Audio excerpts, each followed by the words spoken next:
Esselamu Aleyküm aziz ve muhterem yerindaşlar. Bugün bek esil bir gün oldu, işbita oldu. Hemmemiz cem olduk. Xitay tecavüzçileri vatanımızda bütün bizning dini vecibelerimizni çeklep, vatanımızda namusumuzni, iffetimizni, her narsamizni talan kılıp, bir yerde aziz şehir İstanbul'da izzat atmasın, bütün dünyanın gözünün için karap durup yana yağancılıkını oturup koydu. Ve yani ki bazı karındaşlarımızı, okuyucularımızı işbita kışkadı.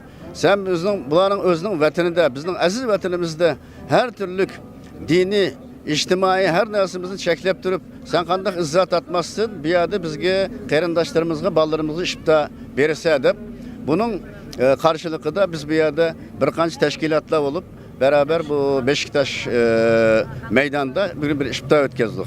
Bek huzurlu, bereketli işbita oldu. Köngül halatı bütün teşkilat reislerimiz müşahede olsun. Her türlü kandak zaruri işleri olsun taşlap gelsin. Çünkü bu bir millet meselesi, vatan meselesi olduğundan için gözümüz o qarindaşlarımızı izledi. Maalesef nurgun qarindaşlarımız kelenmey kaldı. Bu inşallah bu günle ötüp getidi. Üstümüzdeki bu Xitayning felaketi, bu tecavüzçülüğü elbette ötüp getidi. Ama Cenab-ı Allah bu günle ötüp ketkiçi bizden talep kılığını, bizden aramızdaki birlik, qarindaşlığımızın ki güçlük buluşu. Bu Xitay tecavüzçülere karşı daima birlik içinde ulağı tik duruşumuzu halaydı. Bugün inşallah küçük ballarımız bilen, çoğunlarımız bilen, boğularımız bilen, anılarımız bilen, sınırlarımız bilen hemmemiz bir vücut olup Xitay karşı tik durduk. Ve bugün kadar benim Ramazan boyunca kılgan en esil işbtarımız oldu. Hemmemizin. Şunun için daima bu şu mübarek günlerini fırsatını fırsat kaylandıraylık. Çünkü Ramazan ayı Allah'ın ayı. Allah hem dini ibadetlerimizni kılıp bu şundak meydanlarda bolduğun faaliyetlerge mutlaka katlaşıp tirişimiz lazım. Biz bir olsak, cem olsak Cenab-ı Allah için o Xitayning qo'ldan vatanimizni ep berish bek asan. Şunun için sizlarni uzaktan Uyg'ur TV bo'lib, sizlardan Allah razı olsun uzaktan bir yer kelip bunu canlıq oturup koydunlar. Hem bu meydanda yalnız bizim Uygur qarindaşlarımız emas, şu Anadolu Türkiye olan Türkiye'li qarindaşlarımız mı bu bizim davamızga destek verdi. Her birinden Allah razı olsun. Bu günümüz inşallah mübarek olsun. Esselamu Aleyküm. Bu aynı vakitte Cenab-ı Allah nasip kısa şu ayının 29'u çarşamba günü ögüllikki Büyük Türkistanlık Cemiyeti'nin ki bir işbtarımız var inşallah. Bu işbtar dernekimizin aldı da koçunu takip edip inşallah çoğun bir işbita oldu. Bütün aziz milletimizni teklif kılımız kelip katlaşıp bizimle beraber olsa beraber buluşlarını canı gönülden arzu kılımız hem onlardan Allah razı olsun. Rahmet.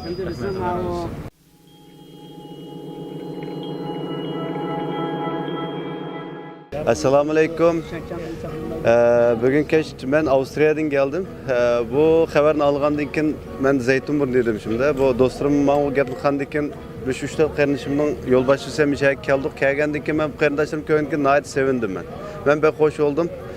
Normalda endi Avrupa'da bundaq necha yuz kishilik bir qo'shin bilan Uyg'ur xalqimiz bilan bundaq bir tamoq yeb, namoz qilib, o'z erkinligimizda o'tirgan fursatlarimiz yo'q.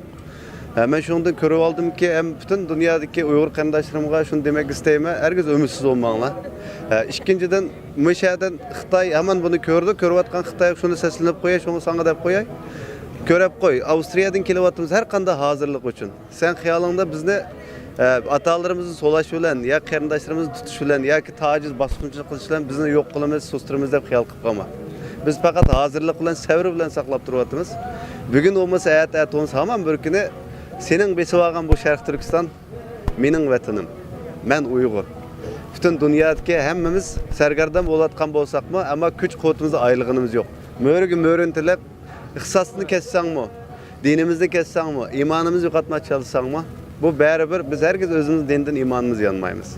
Bu yadında bolsun sen tayarlık koy. Bu gün az kaldı, yaklaştı. Sen çık gitse biz seni aman koğulayımız.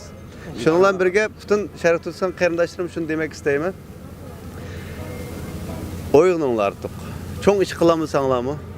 bir-biringlarda ittifaq etinglar. Moşundaq sorularni qo'ldan bermanglar. Baş liderlerimiz, başkanlarımız yoki reislarimizning siziqdan chiqmanglar, ularni yo'ldan beringlar.